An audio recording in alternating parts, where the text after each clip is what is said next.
What's up, everyone? Hello. Hi. Welcome. It's going Broadway. On a Friday afternoon. That's right. I would like to call it the members only stream today, but that would be a lie. It would be an outright lie, because today is a free preview of the members stream. There's just a little tweak there. That's right. Welcome, everyone who are joining us today for this little peek behind the curtain, a little sneak peek, a little doodad that I'm throwing out into the wild here, because why not? You know, sometimes, you know, you want to see how the other half lives. This is and this is how the members live here on the MrWarrenHayes Show channel. Usually, this is what we do. We get all set up. We get ourselves all together. We all huddle up for a nice lunchtime stream, 12 p.m. Eastern. You know, on Fridays. Wrap up the week nice and lovely, and then we're going, and then we end up just chatting with each other about a bunch of stuff, whatever's happening. You know, there's typically a lot of there's typically a lot, you know, we talk about, you know, we skim over the Observer. The Observer releases digitally on Fridays, so you know, usually there's some newsy notes, some newsworthy items that we pop up and sit around with the members and we chat about it. And you see, the members are here, like William Davis. Nice to see you, Will. Hope you're having a good Friday. It says, actually, you know, I think it's a good Friday because Will is having carbonara for lunch again. And right? And isn't it like the easiest thing to do? Isn't it like the just the basic thing of it? It's bacon, it's parm, it's eggs, and it's delicious. Nice to see you, Will. Alex, nice to see you. Welcome as well. We have our boy Floman, who's been a member for 11 months. used his milestone message. It said Jason Caucasian versus Grayson Waller in NXT. I've seen John Beige.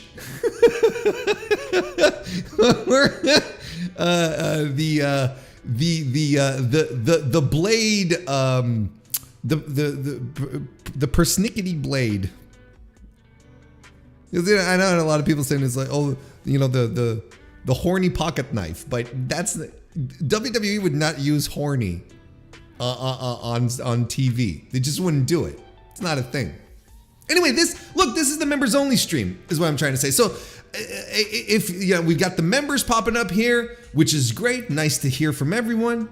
And if you're joining for the first time today, nice to see you. If you're popping in, checking out this free preview, be my pleasure to have you every week. So all you have to do is become a member of the MrWarrenHayes Show channel.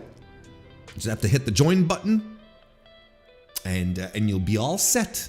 You'll be all set. You'll be able to come and hang out with us. There's even a channel on Discord, but admittedly, just for the members, but admittedly, it's a little slow. And you know, and I feel partially responsible for that. You know, it's important to deflect blame. No, but for like, it could be a little more active. Like, I don't feel it's, you know, it's that much of an incentive. It's not as if, you know, there's like this super secret, you know, cabal of information that's happening there. There's nothing, you know, it's nothing too crazy. But there you go. Okay, the big WWE PLE this weekend. It is the last one on the road to WrestleMania. What is the we don't do Fastlane anymore, do we? Right? We don't do oh, thank you, Will. See, Will is, I like Will. This feels like a notification channel for members. The conversation throughout the server is lively. Oh, just want to make it feel special. But yeah, it's Elimination Chamber this weekend. We don't do Fastlane anymore, right? We don't do Fastlane anymore. The Fastlane, WrestleMania Fastlane. But we're probably going to get WrestleMania Backlash, right?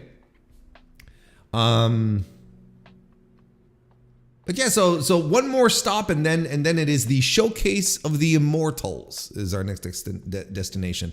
Of course, the big attraction this weekend, and admittedly so. And I'm not trying to hear, and I'm not trying to sound facetious, right? But Sami Zayn, Roman Reigns, and I think it is legitimately compelling. And you couldn't have much more of a perfect storm than this, in a good way. Roman, Sami at the tippy top of his popularity, Roman being Roman. And in Montreal, I mean, look, these are combustible elements. So I'm very excited. No, I will not be at Elimination Chamber because look, here's the thing. As much as I'm not paying that amount of money to go see a WWE show, and no disrespect. It's just like, why would I pay the high amounts of cash that it involves to go see a show that I'm for an entertainment product that I feel very low on? That would be like I don't know, what's a good example? I'm trying to think of a proper example. But it's like, okay, here it's like, it's like, hey Warren, are you going to the big U2 concert? It's like, no, U2 concert tickets are probably like in the rafters, hanging from the ceiling, like a $260 or something. I'm not going to go see a U2 concert in 2023 when I haven't enjoyed the band's work since Achtung Baby, I would say. I think, no, I enjoyed Zooropa, right? So no, I'm not going to be there, but I will be half watching because I got to tell you, that New Japan show, Battle in the Valley, that's got my interest. We're going to be talking about that in a bit. But yeah, but look, I want to be on the record. I want to make this clear. And my good friend Jeff Hawkins said, wow, Warren, what a stretch. But I've seen so many people contort themselves up and down and sideways to try and make a booking pattern here. But this is what I think is happening at Elimination Chamber. And I know, stop me if you think this is a radical take. Sami loses to Roman. There is a bloodline beatdown. As far as I know, Jay can get into the country. Jimmy has a felony. But as far as I know, Jay can come in, and I think Jay is going to be at the, is going to be at the heart of it. Solo, of course, but Jay's going to be there. Kevin Owens comes in, runs in to make the save. Montreal boys reunite. Roof pops off the place. And we get the Usos versus Sami and Kevin Owens at WrestleMania Night 1 main event. The Usos drop the straps. So that way, the WWE fans get what they want. They get Sami in the main event. They get Cody in the main event. No one can complain. Then you start getting granular. Well, it's not Sami in your singles match. Oh, Sami should have gone Warren. But then Triple H can go, I gave you Sami in the main event. I am Booker of the Year. But honestly, I think that is the best way to go about it. And I appreciate everyone saying it should be Rhea and Charlotte. I don't think Rhea and Charlotte is that big. I really don't. I don't think it's that big. I think we were talking about it on Twitter, and someone pointed out, and it is a fantastic idea. It should be an opener. Open night 1 with Charlotte and Rhea, and I think that's fantastic. You get the crowd excited, and I think it's a great way to start it off. I think it's all good. King of the North, Evan, nice to see you. Welcome. Yeah, we just, you can't bury the lead. You know what I'm saying? Nice to see you, Joseph, with it. Hope you are well as well. This is true. I am a casual WWE watcher, so you can't expect me to to go all hardcore and never miss a thing. I am the audience they want, right? I am the audience they want. William Davis says, adds about the price of admission here. Feel the same way about the house show coming to my city in a few weeks, waiting for the next Rochester Dynamite. I mean, we can have a whole other discussion on how WWE treats its house shows, but you know, it's a very logical feeling. I think it makes a lot of sense. DGMC, nice to see you. Left a super chat, and I appreciate the super chat. Thank you very much, DGMC. There's another Montreal Screwjob rerun at Chamber LFG. I hope they've gone past that. I really do. I really do. Charlotte versus Liv or Bianca versus Rhea. Charlotte versus Liv would have been a fine night one main event. What are you talking about? What are you on, pal? Charlotte versus Liv, night one main event. I hit the bricks. Bianca versus Rhea. I believe indeed. I think that was the match. I thought that was the match that they should have given.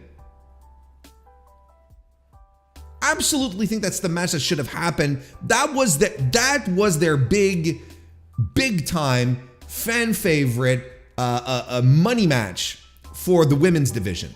Bianca and Rhea. For some reason, they decided to run Charlotte and Rhea again, which, look, I get, because Charlotte is she's the chosen one. Like she's the chosen one of the women's division, and she always has been.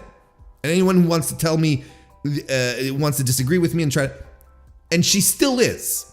And as much as they understand the star power that they have with Bianca right now, Charlotte is she's still the golden girl.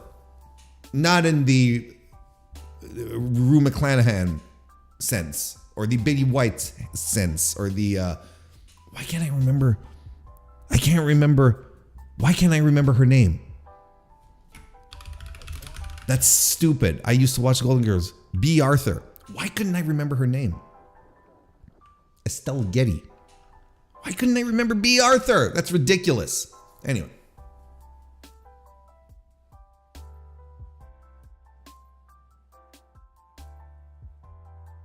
Will says still like Rhea, Bianca, and Charlotte Clown Asuka.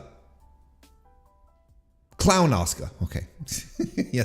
But what we get should still be good. Yeah, it'll be fine. It'll be fine. As long as Charlotte isn't debuting any new moves, I think the match will be fine. There's an interesting counterpoint. Liv should never be main eventing. I am on the record, right? I've told you guys this. And I'll say it again. You know, good for Liv to have had her little moment, her little what's the word I'm looking for? You know, her cash in and her moment as champion, but she is never sniffing a title again, a singles title in WWE again.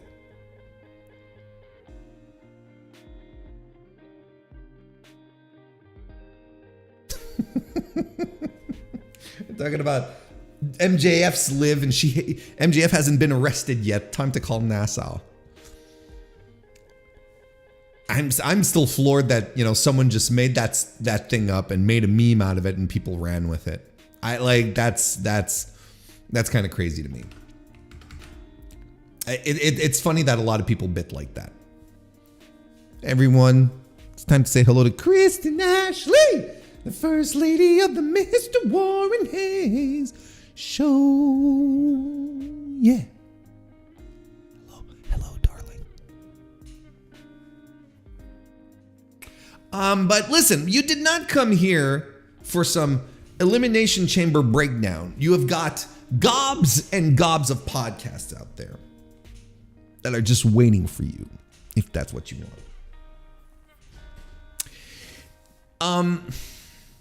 I gotta tell you something. I'm much cooler. I'm much calmer today. I don't know if y'all took the time to listen to the my Dynamite review from yesterday. I was fired up. I was mad as hell. But this is the contrast with going Broadway, right? When you do the going Broadway on Fridays, look, I don't even have the hat. It's all very casual. It's come as you are.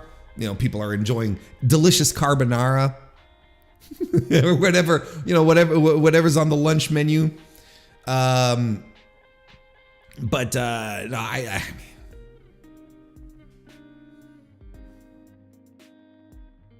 yes, the very rare angry Canadian. I lost my cool yesterday. I'm glad glad you all enjoyed it. But today, look, we're on another level. It's another plane, very zen, and I'm having a good time today because there's contract panic happening all over the internet, all over the discussions because Dave Meltzer is reporting things. It's Observer Day, so it's always interesting. But now we have some legitimate contract panic happening, and this is great.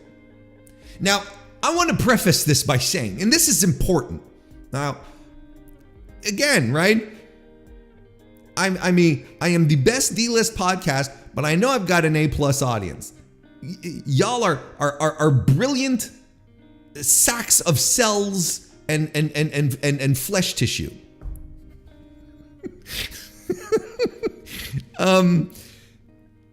It's important to remember that if anything 2022 should have taught you is to not sit on any laurels and go, I don't think this is going to happen. Okay? I think this is crucial at this point.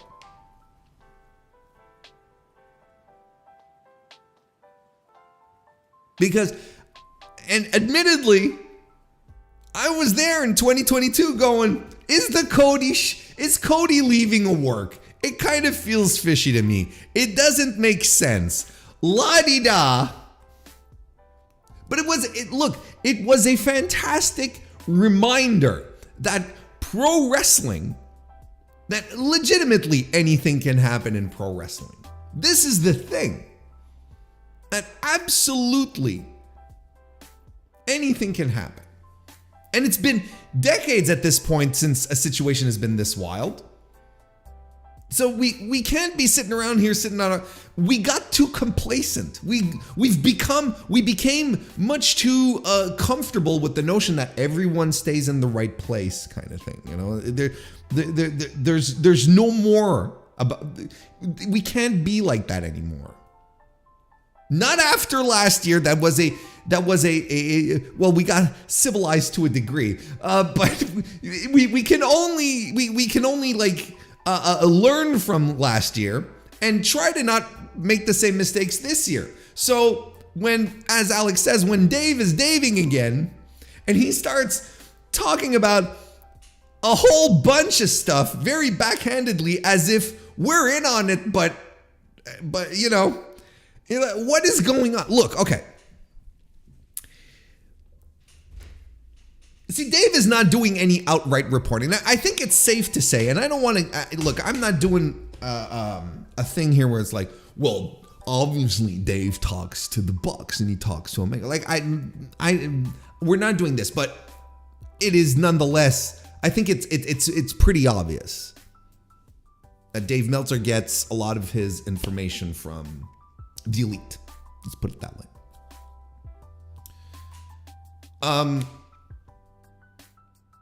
So I'm sure he's very yeah, sure. Dave hasn't talked to the Bucks and the Omega in months. Sure.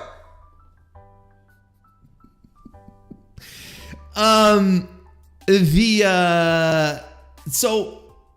because this is the kind of stuff that he does and then sets everything on fire, right? This is where everything gets set on fire. He's writing up in the Observer a recap of Cody's interview earlier this week on what was the thing? I can't remember. What was the interview? What was the podcast it was on? With Ariel Helwani, Montreal Zone.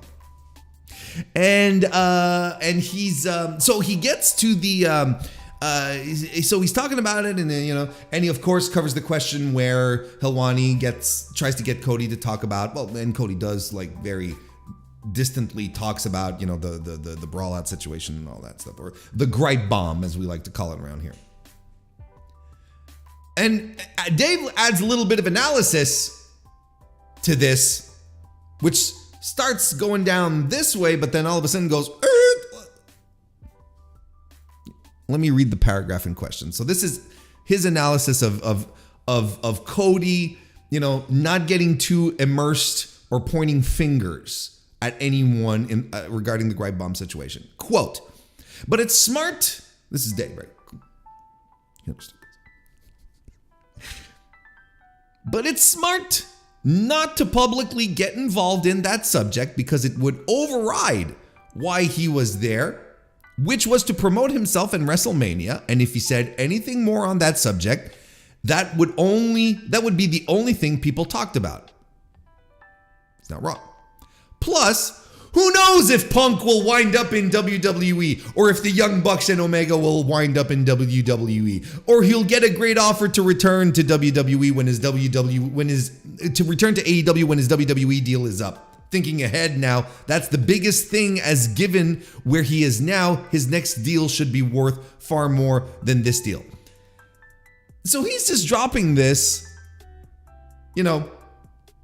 very casual like. Nice to see you, Getcho. Good. Welcome. But there's a context to this that we need to approach here. Because on last week's Wrestling Observer Radio, Dave was talking about, Flowman's not wrong. He basically threw out every possible scenario, and people are going, sure. But this whole CM Punk and then there's the question of Kenny Omega. Is he leaving the company, right? Because, the rumor is that his contract is coming up. His contract is coming up, or came up in January. That's the big rumor, right? And pretty much. And his contract is coming up. We're not quite sure about an extension. No one quite knows what's going on. And then the rumor going around again is that Kenny's going to wait for the Bucks contract to come up so that they can negotiate as a trio, as a group, as a deal, as a package, you get one, you get all three kind of thing. Which honestly, I'm not surprised. And I don't know why anyone would be surprised that they decide to go down that route if that's the thing. Like, that makes tons of sense. So there's all this stuff about, is Kenny Omega going to leave, but if we put this buy one get $2 free, exactly. It's a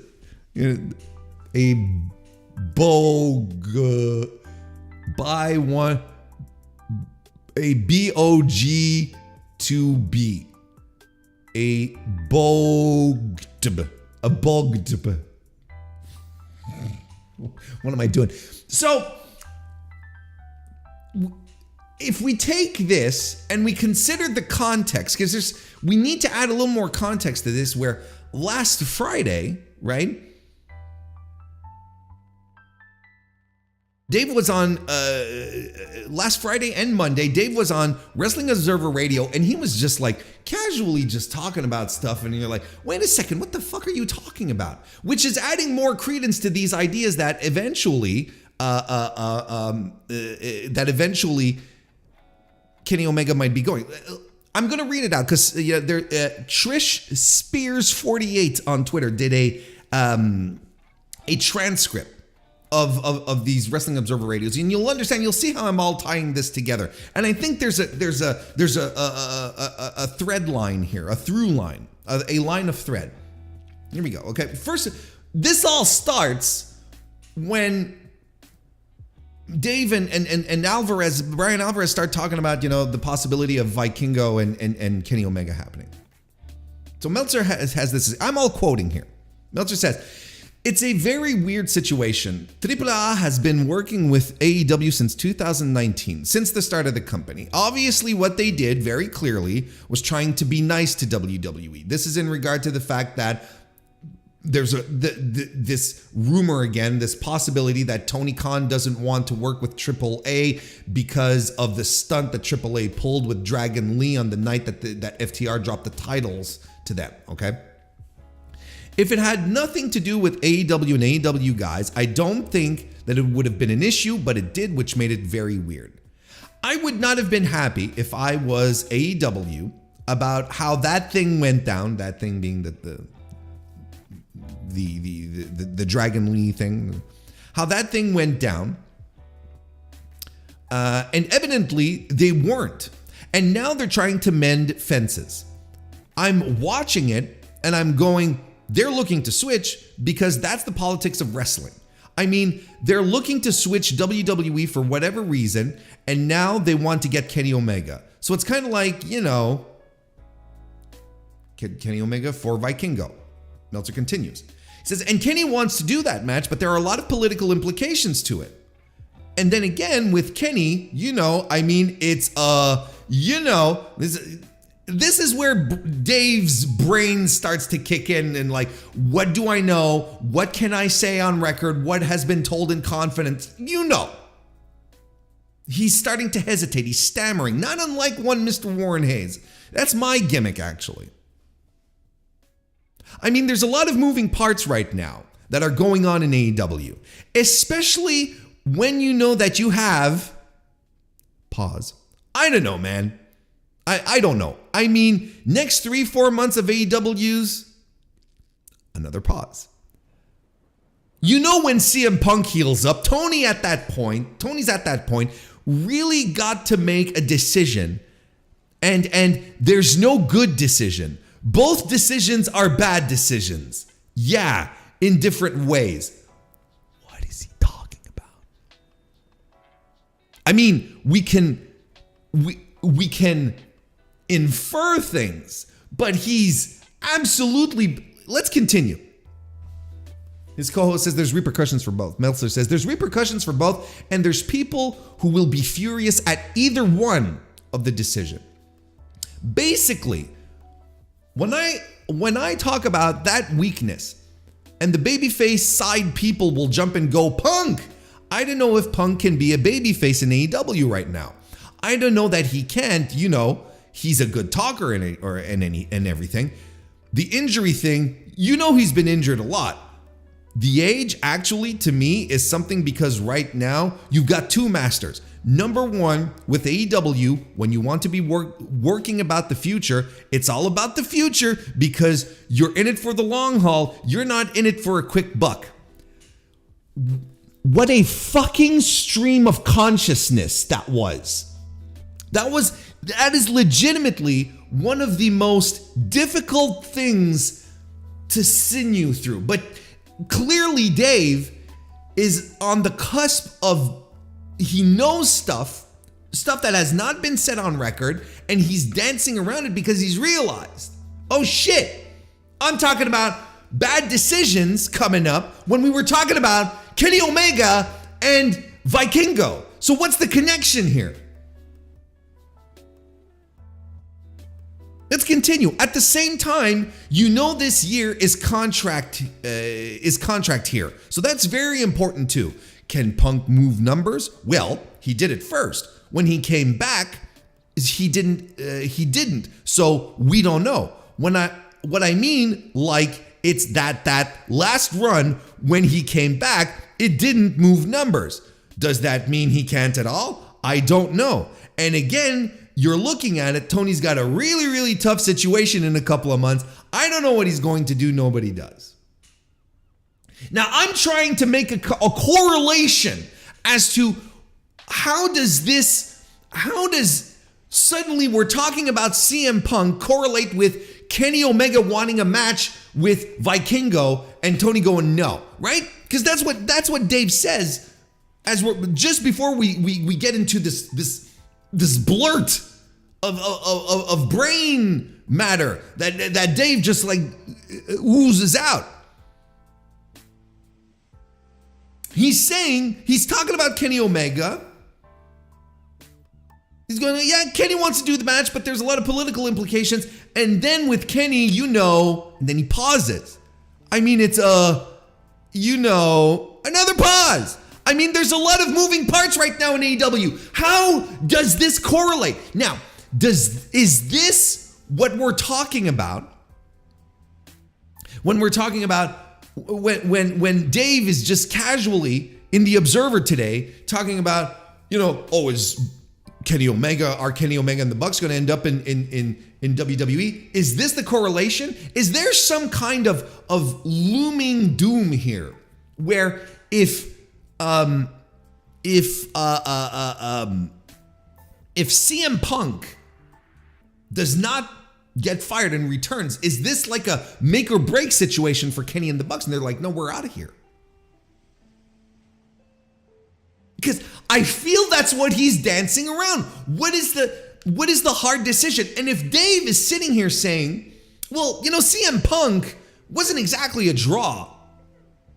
He drew at first, but when he came back, he didn't draw. How does this become a difficult decision then? If you're going to pay let's say CM Punk is being paid an exorbitant amount of money, and he's not the ratings draw that we say he is, which he is actually. I think Dave is a little biased here. That's just me, because I think it's looking at the hard data, it is difficult to not say that CM Punk does not drive business. I think that's anyway. I'm going off here, but if Dave's ultimate point here is that, well, he has to make a decision, and CM Punk isn't that great a ratings draw anymore, but he has a difficult decision to make. Why would Tony continue to pay CM Punk oodles amounts of money if he's not a draw, right? Then on the flip side, he's like, well, Kenny might be going to WWE. Now, the fact that he's talking about both of these situations in one same bubblegum, they feel related. They feel related to me.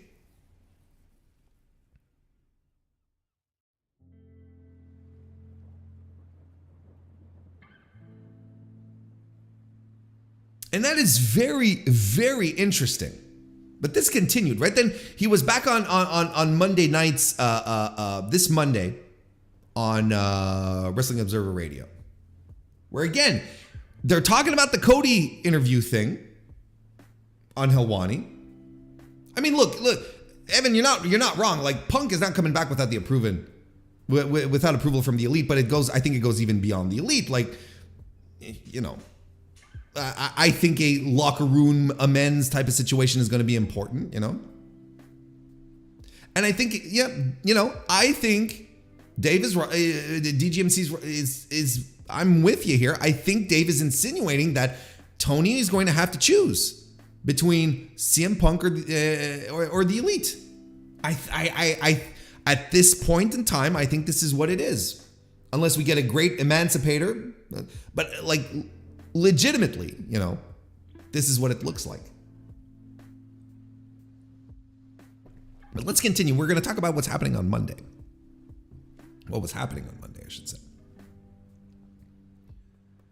Talking about Cody's stuff, and he's with Alvarez, and Meltzer goes, that's the thing. Again, he does not want to be a publicly disruptive influence in any way on AEW, he being Cody.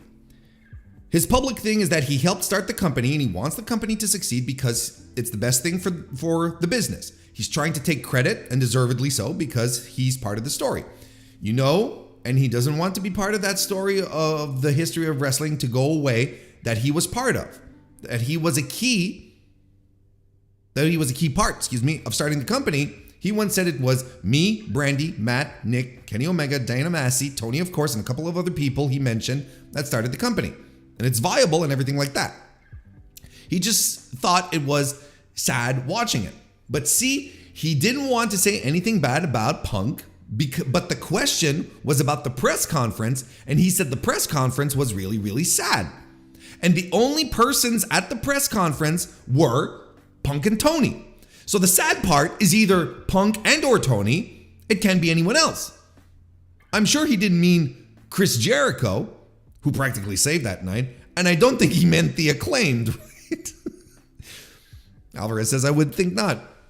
Meltzer says, so that's what he said. He talked about a lot of other stuff. Now, I know, sometimes Dave is very, focused on words and listens specifically to things and doesn't necessarily pick up like emotional beats and, what's the word? Meta language, whatnot. Anyway.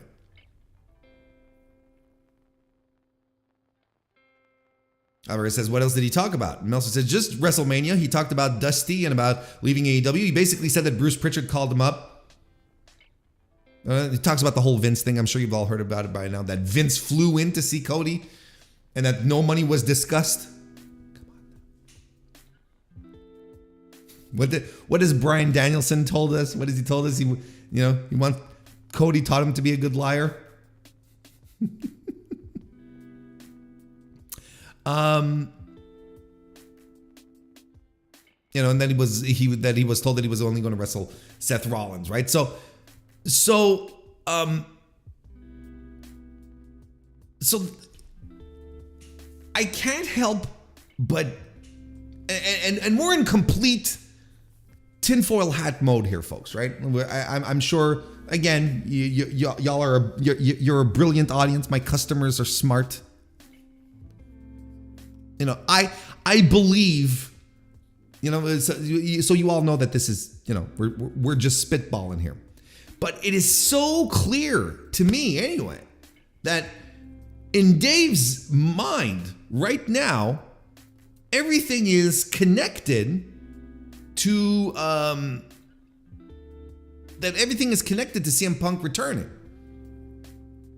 Because he continued on Monday, right? He said, talking about the titles being dropped. He says, I do think Moxley was hurt when we're talking about CM Punk, John Moxley, that whole portion of their feud. Moxley lost to Punk, never got to beat him back, and then he had to win the championship again and lose it again. As for the return of MJF, the significance of it and everything like that, it very much did not get to play out like it should have because everyone was talking about the Punk the Punk Young Bucks thing, which I completely agree with.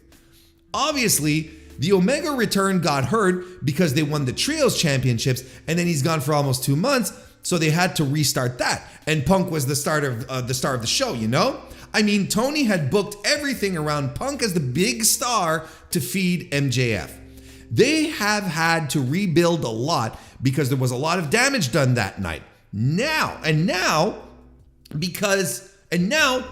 everybody wants Punk to come back because the ratings are flat, and Tony's going to do what Tony's going to do, and I don't know what that's going to be. I don't know. There's a lot of damage there. It was to the brand. And Dave makes a very good point here. It wasn't just like, he yelled at the Young Bucks. It was the brand. He basically said that, AEW is second rate. He's not wrong here. They have had to rebuild a lot because there was a lot of damage done that night. And now everybody wants Punk to come back because the ratings are flat. And Tony's going to do what Tony's. Oh, I just read that. It's the same paragraph. Excuse me. Because AEW is second rate. I mean, I'm sitting there, and that's what he said. And Adam Page, who I don't know that he was hurt by it, but he was made to look really stupid by that promo thing. We all know the apology being as loud as whatever. So there was a lot of damage done. There was a lot of mending offenses that need to be done, and there's been no mending offenses at all.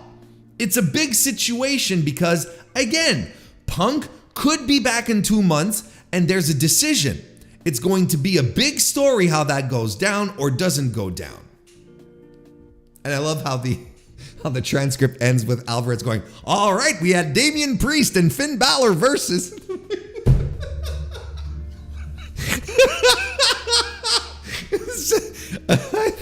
I thought that was fantastic.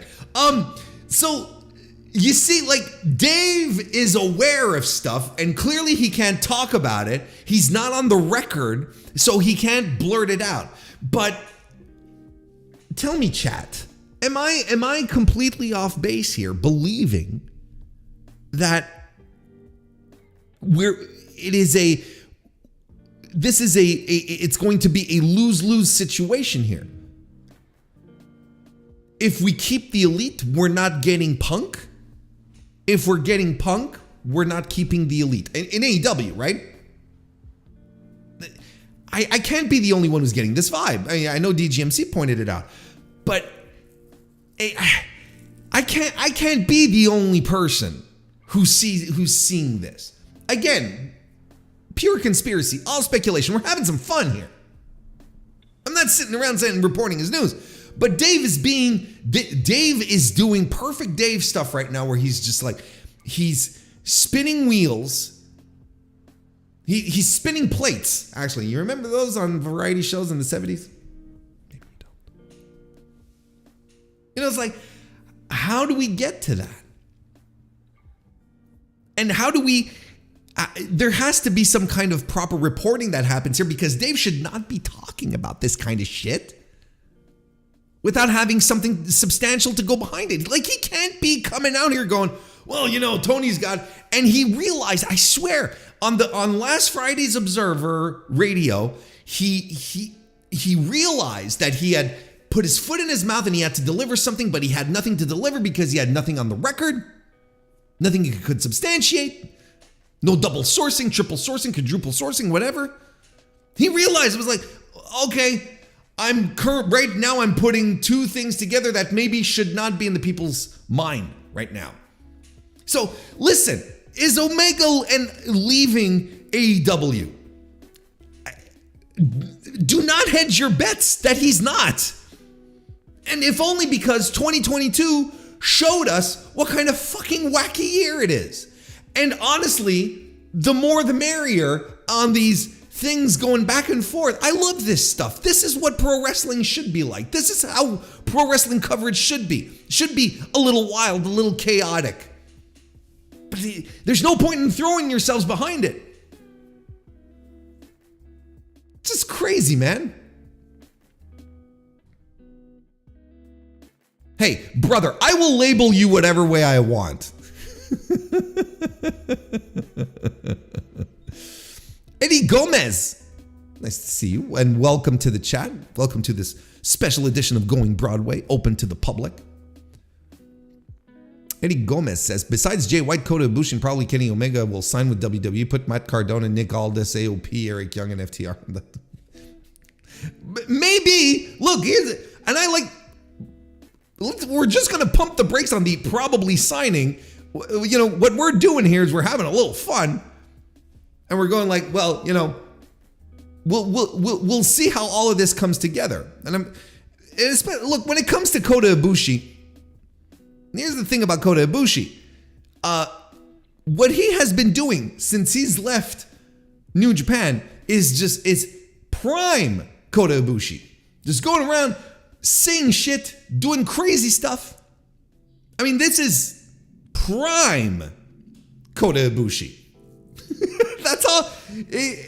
And for him to come out and say, sure, if WWE wants to hire me, I'll work with them under these circumstances and these conditions.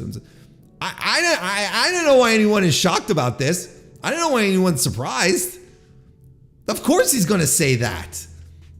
And I mean this lovingly. This is the Ibu that we love. This is the guy who gets, you know, he high fives Vince McMahon and breaks all sorts of protocols backstage. You know, it's like, it's fine. This is the guy. He is a special case. He marches by the beat of his own drum. He's his own man. He's always done his own thing. So I'm not surprised by anything about it. If they bring him in, good. Like, why wouldn't you bring him? Who would not want to bring Kota Ibushi in? What are we even talking about? This is great stuff.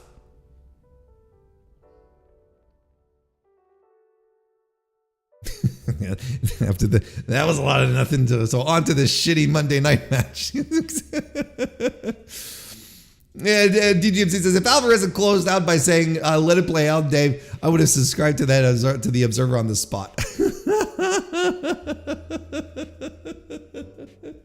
Oh, God. Kota Ibushi is he not a psychopath. He's, what's the word? What's the word I'm looking for? He's a free spirit. There you go. That's exactly what he is. He's a free spirit. He's a free spirit. Look, Flowman puts up a great point here. You know, I love this stuff right up until we get to the point where Kenneth Omega versus Mike the Miz has to happen. And you know, how excited are we going to be when Kota Ibushi enters a program with the Sad Corbin, right? Because y'all realize we're going back to Sad Corbin, right? We're going back to that. And I'm seeing people on my timeline going, oh, thank God they're bringing this back. It was like, Sad Corbin wasn't good. It was, anyway, and it didn't lead to anything. It led to Happy Corbin, which ultimately just fizzled out to the JBL stuff. Like, Baron Corbin has 9 lives. We're going to have a documentary on that soon because, oh my goodness. Oh my goodness.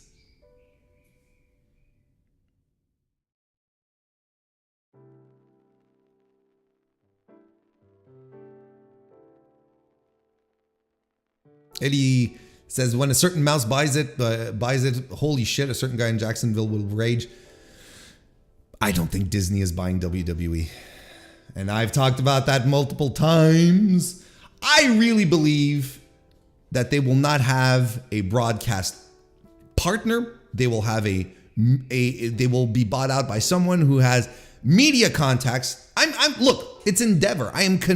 The more things go on, the more I feel Endeavor is going to be the one. I really don't see Disney picking them up. I'm convinced. A Japanese remake of American Psycho starring Kota Ibushi. I know, right? Kenny Omega versus Mike The Miz is the start of my Joker arc. I thought we're already in your Joker arc, Evan. We're going to get Sad Corbin and then he's going to turn face. LOL. Can anything save Baron Corbin?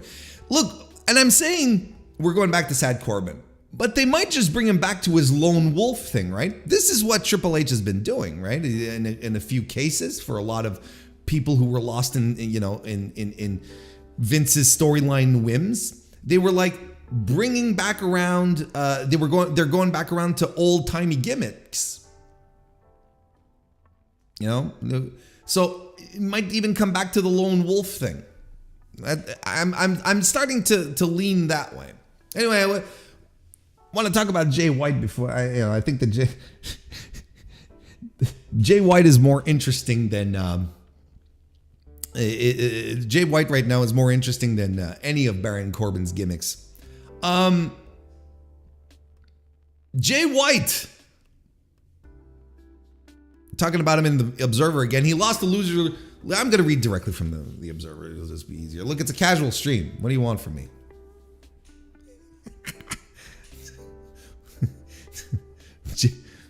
Are we talking main event? Because that will never main event a WrestleMania. But sure. I mean, Jay White versus AJ Styles at Mania 39. Jay White versus AJ Styles at WrestleMania Backlash. I think, look, let's talk about Jay White. Let's get into it. Mr. Fantastic, nice to see you. What's Jason Caucasian doing in the Stamford Zone?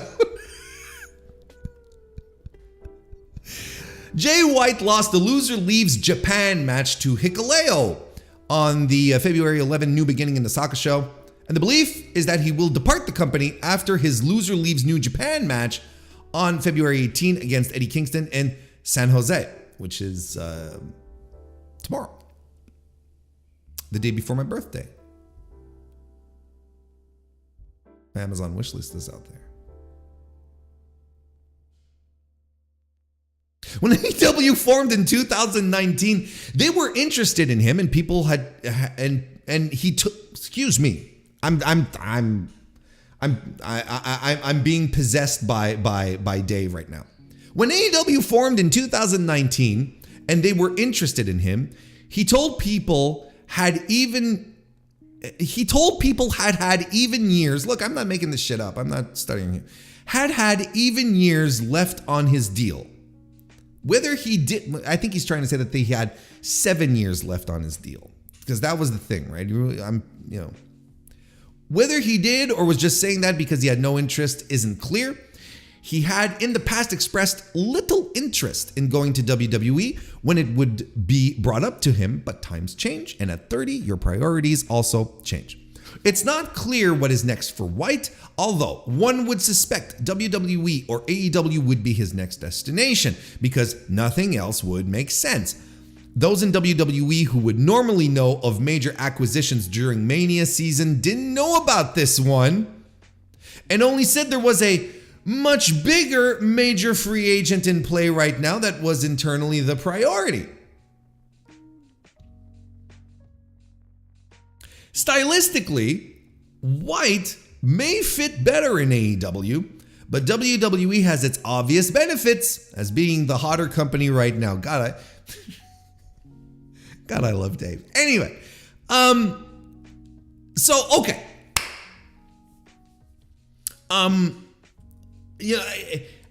Jay White, I think for the past 3 years, January would come along and then it would suddenly be like, oh, my contract's coming up. Oh, contract situation. Oh, Jay White, WWE are in talks. Like, there would always be that thing, right? It would always be that thing. Now, he comes around. It comes around, and the loser leaves Japan match in the loser leaves Japan match in New Japan. I was like, sure, okay, that makes, and it happened, and we're all just sitting here crossing our arms and going, well, it's a loser leaves Japan match, and the words here are very clear. The words here are very clear. It's like Japan, not New Japan. Then we flip the script. We turn around. We had a match this week on the card at Battle in the Valley. We're having Eddie Kingston versus Jay White, who have been in a somewhat long-term feud. Taking sniping shots at each other. Confronting each other on shows, but nothing ever really coming to it. And now we're finally getting that. And then, as Evan pointed out in the chat, they ran a promo on each other. Eddie was just absolutely beast on it. And they're like, look, let's make it for real. Loser leaves New Japan. And in Eddie's case, who was not signed with New Japan, Jay White was clear. It was like, look, you cannot come work for New Japan anymore. You can't take a booking here and there. And you can't come back. And Eddie was like, fine. Okay, you leave New Japan, but don't you dare come crawl into AEW. Kind of thing. So all of this is in play, and it was a fantastic angle, and I thought that was great. Now, I am done speculating on Jay White's contractual status, because for the past 3 years, January has come around and it's always been this. It's always been this. I thought it was interesting when the Hikuleo match was announced that suddenly it was leaked to the news. And I've talked about this on the podcast multiple times. I thought it was interesting that it was leaked to the news that the Hikuleo, that WWE suddenly had interest in Hikuleo. Then suddenly we get another report that suddenly WWE has interest in Jay White. And again, these are things that we've heard before. So it's, isn't that interesting? They're hyping up the match. Now we're actually having the loser leaves New Japan match on this week. This is happening. This is where it's happening. And I'm like, why didn't it happen in Japan? Why are we doing it in North America? Well, look, if Jay White is indeed leaving New Japan, it would make so much sense for this match to happen in North American soil, with the North American audience being a little more captured by the event because it's going to be like at a reasonable time where everyone can watch. You know, it's not everyone who gets up in the middle of the night to watch stuff happening in Japan. So Jay White gets booted out of Japan, comes to North America, and he's like, okay, well, let's settle this once and for all. Loser leaves New Japan. And this might also be one elaborate work. Because look, Dave typically, and I do say typically, is pretty well connected in the office. So if he's saying those in New Japan who would normally know of major acquisitions during Mania season didn't know about Jay White, that they didn't know about Jay White being free, is he being played? Maybe. But typically your sources, see, and we've talked about this on a previous Going Broadway. Members get all this extra juicy stuff. You got to become a member. Those in WWE who see, sources don't usually play journalists because otherwise they burn themselves as a source. So if you feed bad info to a journalist and the journalist prints it and he's like, well, turns out it's nonsense. Well, then the source is burned. So when the source has actually something that they need to leak, well, the journalist is going to go, nah. You know, you fucked around, now you're going to find out kind of thing, right? You get what I mean. I'm sure you do because y'all are very, very, very, very smart. Ron Hart, nice to see you. I'll get to your question in a second. Don't worry.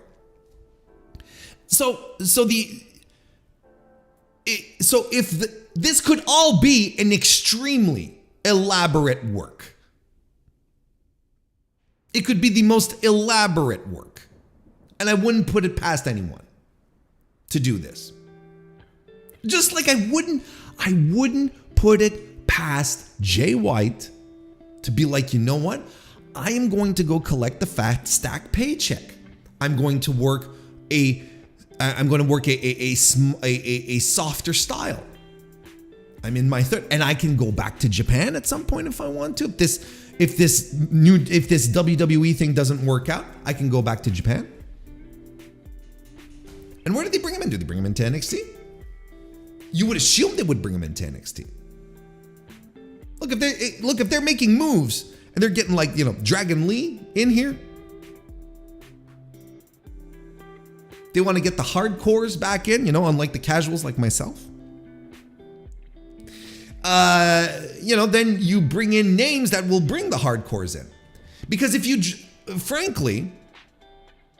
drop Jay White onto the Raw after WrestleMania, everyone's going to sort of shrug. The WWE universe does not know about Jay White. They don't know about Kota Ibushi either. Let's get real about this. They don't know who these people are.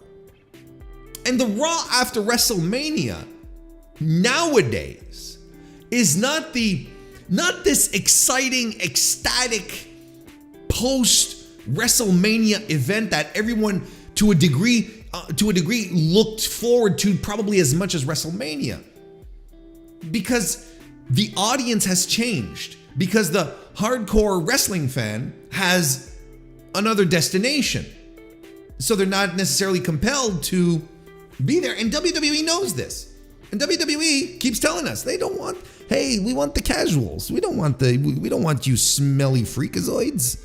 We want the hardcore. We want the casuals. That's what we want. You drop Jay White on a Monday night, Twitter explodes, and that's it. And there'll probably be a few people in the audience going, you know. But that's just about it. I honestly, look, you know, Mr. Fantastic says, I do unfortunately think Jay White is headed to WWE, but, you know, unfortunately is what it is. Because, unfortunately is what it is, because what has Jay White left to do in New Japan that is compelling, that's new, that's fresh? You know, what is it What can he do at this point? And maybe Jay White is just looking at the writing on the wall at the same time. Maybe he's just looking at all of this and he's like, look, the way I built my character, the way things are going, I've beaten everyone. How many times can we run him and Okada again? How many times can we run him and Tanahashi? And Tanahashi's, he's going to be slowly, and I do say slowly, cycled out. And he sees this situation where where Gedo is making some interesting booking decisions, pushing some new folks, the call from the office coming down saying, we want you to elevate new guys. This is what we want. Maybe Jay White is like, look, in this direction of New Japan Pro Wrestling, I don't have a spot here. I don't see my place. He doesn't want to go work for Noah. He doesn't want to go work for fucking All Japan. What are we talking about? He's a good promo. He's charismatic. He can come work in North America. He has those all-important promo tools that will get you over in North America. That's what you need, right? Now, as Ron Hart says here, will they keep him as Jay White if he goes to WWE? That is a very, very interesting question, and it is probably, it's one of my favorite memes to come up with different names for Jay White, and a lot of people too. A lot of people have a good gas at it. It's a lot of fun to just have a good time with it. That's I would assume that if you're bringing Jay White in, you bring in the name, you bring in the guy. Because if you start from scratch, then what you end up doing is you end up losing a lot of hardcore. So be like, well, what are you doing? Like, what if AJ Styles had arrived and they had called him, CB Burgundy? Everyone was like, no, motherfucker, this is AJ Styles. The WWE universe would have probably eventually adopted CB Burgundy, but what a hill to climb when you come in with a certain, why not use the amount of star power that you have? I mean, this is different than, having Carl Fredericks change his name to, what is it? Not Preston. Hang on a second here. Changing his name to Eddie Thorpe. No, like, Carl Fredericks does not have like name value. So they're like, look, we're starting over in Eddie Thorpe. And ultimately it doesn't matter because he has everything to build. Carl Fredericks is not like a Jay White who comes in as a multi-time champion, an international superstar. He's Carl Fredericks. He's out the gate. He's you're going to be Eddie Thorpe. All right, cool. Eddie Thorpe. I think they have to keep him as Jay White. AK Germany, nice to see you, by the way. He says he'll be Seth's younger brother, Jonas Rollins. Mr. Fantastic says, I think it would be cool if him and AJ Styles and the Good Brothers form a faction with Finn. And I know what you're getting at. Has that ship sailed? I think there was a time where WWE should have leaned in to the Bullet Club stuff a lot more. When they did have AJ and Finn and, a lot of the Judgment Club and have a lot of people, hanging around. But I kind of feel that ship has passed. And Bullet Club is not as hot as it used to be. Really not.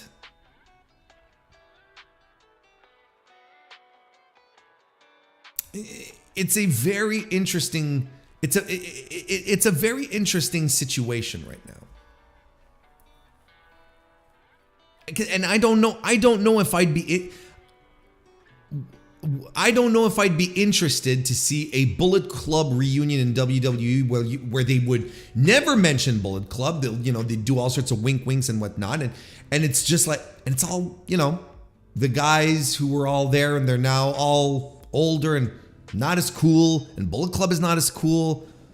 Although it would be an absolute WWE, it's a WWE trope to jump onto something, a trend that has expired, right? And be like, oh no, we're doing this now. Remember, hey guys, Bullet Club is cool, right? Yeah, it was cool in 2017, 2018, and you had the tools to do it back then. Now, well, like I don't know how exciting that would be. Yeah, see, like DGMC says, there was a window in 2018-19, but I think it's closed. I agree. Like, but it won't keep them from doing it. I just think it's going to be a little try hard if they do it. Contract season is exciting. This is fun stuff, and but officially, you know, I've been more than enough on board with the, oh, this is Jay White working us again, and he just might be. And you know what I'm going to do? I'm going to unplug from all of this. I'm going to just turn my brain off, and I'm going to be like, whatever happens with Jay White at this point, and it's making me excited for that goddamn match tomorrow. Let's have another conversation once that match happens tomorrow. And if anything, everything they have done, leaking stuff to the press, so on and so forth, if it was all just to hype up this match, I think it's fantastic. Fantastic, beautiful work. And if it turns out that Jay White is indeed leaving New Japan and heading to greener pastures, perhaps a World Wrestling Entertainment pasture, to be put out to no, that's not the analogy I'm trying to make. Good for him. Good for him. And he would not be the first he would not be the first guy to have, you know, forged his medal in Japan and then head over to WWE and end up there.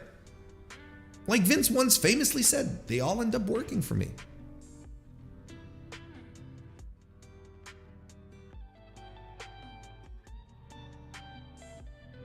And as far as Kenny Omega, I'll leave you on this parting note regarding Kenny Omega's contract and whether he's going to WWE or not. Keep your eye on the IWGP United States Championship. Right? Because that's, outside of everything with AEW, I think the most crucial element of this story of whether or not Kenny Omega is heading to WWE or not will be that specific title. Just look, I can promise you that AEW will probably do everything to keep Kenny Omega because everyone wants a Kenny Omega Will Ospreay rematch. And I'm pretty sure Tony Khan wants it to happen at Forbidden Door this year. I think that's a safe bet. Tony's going to do everything to hang on to him. But if it happens before, if we get this match in a couple of weeks, I don't know. Keep your eyes peeled, because that's going to be the canary in the coal mine right there. Just to wrap this up here, Mr. Fantastic about the Bullet Club stuff says, I think you guys made a fair point. There was a point in time that they could have capitalized with the popularity of Bullet Club in WWE, but it does seem like the popularity of it has diminished. Yeah, I mean, Bullet Club really isn't, it's not even close to what it used to be. It really isn't. So,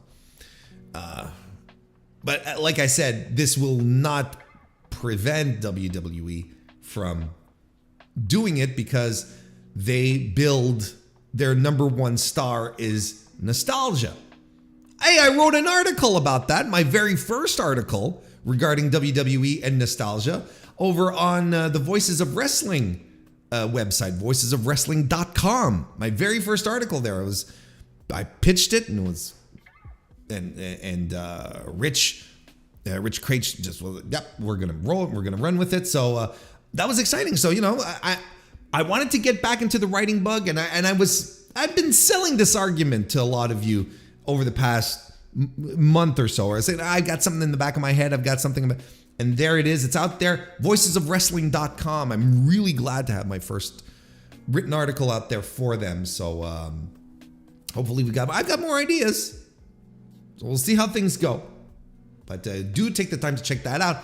And thank you everyone for joining me today. Look, if you enjoyed this was a free preview of what we do on Fridays for members. This is usually the members only scream. We also scream sometimes, not as much as on my Dynamite preview yesterday, but sometimes we do scream, but we mostly stream. But I stream for the members only, and this was a free preview. So if you enjoyed this, you enjoyed the, popping in, chatting, it's a lot more interactive than when I do the podcast on Tuesdays. Then become a member. Hit the membership, the join button right here. Become a member of the Mr. Warren Hayes Show channel, and you'll have access to these members only streams right here. And I will appreciate the support. That would be awesome. And thank you very much for joining us. And you know what? No, the article is not in the Discord. I should put it there. I'll put it in the announcements channel. Thank you. Thank you for that, Mr. Fantastic. Voicesofwrestling.com otherwise, but I will put the article in the Discord when we're done. Like Joseph says, I hope everyone has a wonderful weekend. I'll be back Tuesday. Oh, and by the way, I've got a great Cooking with Jack video ready for us for the pre-stream on Tuesday. It's ready to, I'm ready to fire it. We're good to go. So be sure to be there. I'll be back on Tuesday. We're doing more Cooking with Jack, and then we're going to be talking about pro wrestling again. Well, thank you everyone for joining me, and I appreciate you all. And become a member of the channel. Subscribe at the very least. If you're here for the first time and you're digging this, hit the subscribe button. That stuff is great. Helps out a great deal as well. And join the Discord. Link is in the description. In the meantime, I hope everyone does indeed have a wonderful weekend. And I'll see you next time.